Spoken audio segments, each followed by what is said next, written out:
반갑습니다. 빵식입니다. 여러분, 이번 시간은 탄핵의 진실 시간입니다. 박근혜 대통령이 5년 가까이 억울하게 옥살이 아니죠. 이 불법 감금을 당하시고 다행히 사면 복권이 되셨는데 하루빨리 컨디션을 되찾으셔서 대국민 앞에서 이 탄핵의 진실을 마구마구 밝혀주시기를 기원하면서 방송 시작해보도록 하겠습니다. 자, 여러분들도 지겹도록 들으셔서 잘 아시겠지만 그놈의 특검법이라는 것이 얼마나 정상적인 법이었는지 한번 말씀을 드려보도록 하겠습니다. 특검법이 활동을 시작한 날은요 2016년 12월 1일이고요 그리고 박근혜 대통령을 탄핵시키기 위한 탄핵 소추안이 국회에 제출된 날은 이틀 후인 12월 3일이었습니다. 탄핵 소추안이 국회를 통과한 날은 12월 9일이고요 한마디로 이 특검법이 출범한 후 9일 만에 헌법에 보장된 대통령의 모든 권한은 정지가 되고 만 겁니다.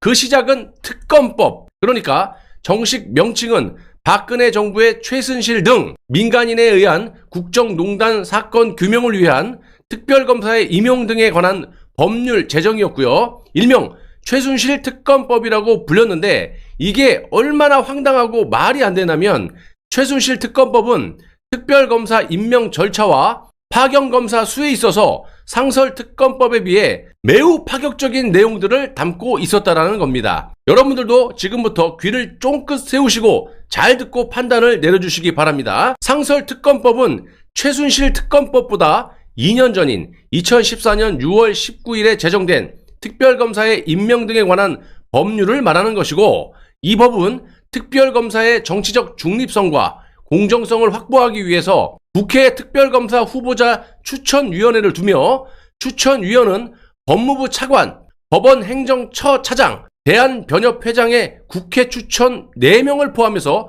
총 7명으로 구성한다. 이렇게 명시되어 있습니다. 반면에 최순실 특검법은 제3조 특별검사의 임명 제2항에 특별검사를 임명하기 위한 후보자 추천은 원내 교섭 단체 중 더불어민주당 및 국민의당에 의뢰해야 한다. 요렇게 바뀌었고요. 제3항과 제4항에는 15년 이상 판사 또는 검사의 직에 있었던 변호사 중에서 이번에도 또 더불어민주당 및 국민의당이 합의한 2명의 특별검사 후보자 중에 1명을 대통령이 임명하여야 한다. 이런 식으로 임명 방식을 죄다 뜯어고쳐 버린 겁니다. 한마디로 이 정의당과 무소속은 의석수가 각각 6석, 7석에 불과했기 때문에 원내 교섭단체가 아니므로 당시 제1야당인 새누리당은 쏙 빠지고 더불어민주당과 국민의당의 입맛에 맞게 추천을 할 수 있게 만들어졌다는 겁니다. 파견검사도 5명 이내로 한다는 기존 규정을 무시해버리고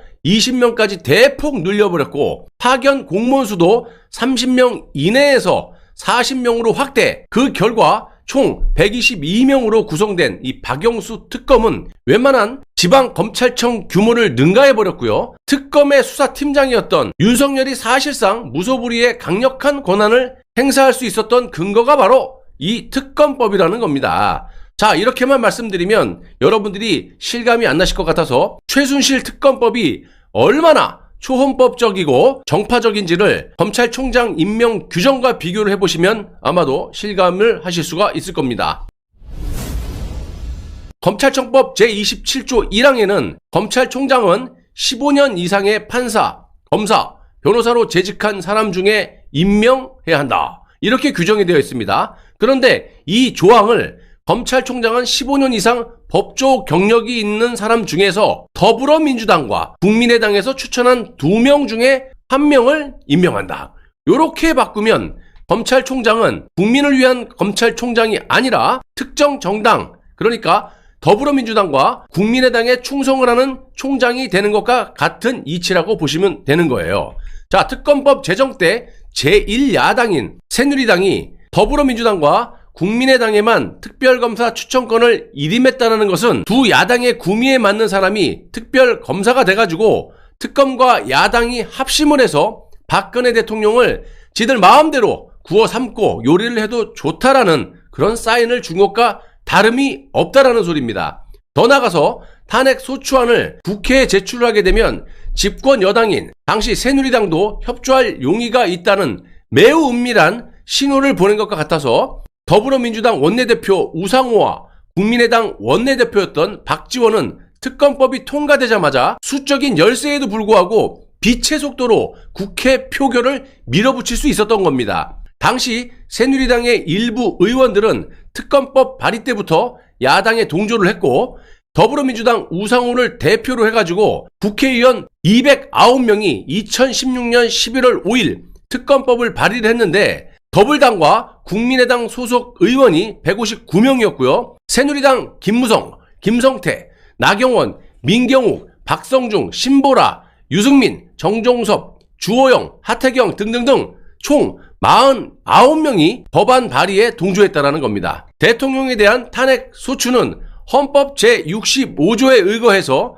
국회 제적의원 3분의 2 이상 찬성이 있어야 합니다. 여러분들도 잘 아시죠? 야 3당을 모두 합친 의석수의 무소속 전부가 동조하더라도 174석에 불과했고요. 탄핵 소추안 발의에 동조한 의원도 171명뿐이었습니다. 한마디로 집권 여당, 그러니까 새누리당의 동조가 없었다면 탄핵 소추안은 국회 문턱조차 넘어서기가 어려운 상황이었는데, 당시 집권 여당인 새누리당은 자당의 대통령을 탄핵시키기 위해서 예사롭지 않은 이상한 짓거리들을 하게 됩니다. 탄핵 소추안이 국회에 제출이 되면 국회 법제사법위원회, 그러니까 법사위죠. 당시 권선동이 법사위 위원장이었습니다. 이 법사위에서 국회법 제131조에 따라 지체 없이 조사를 시작해야 되는데, 새누리당이 장악한 법사위는 국회법을 지키지 않았습니다.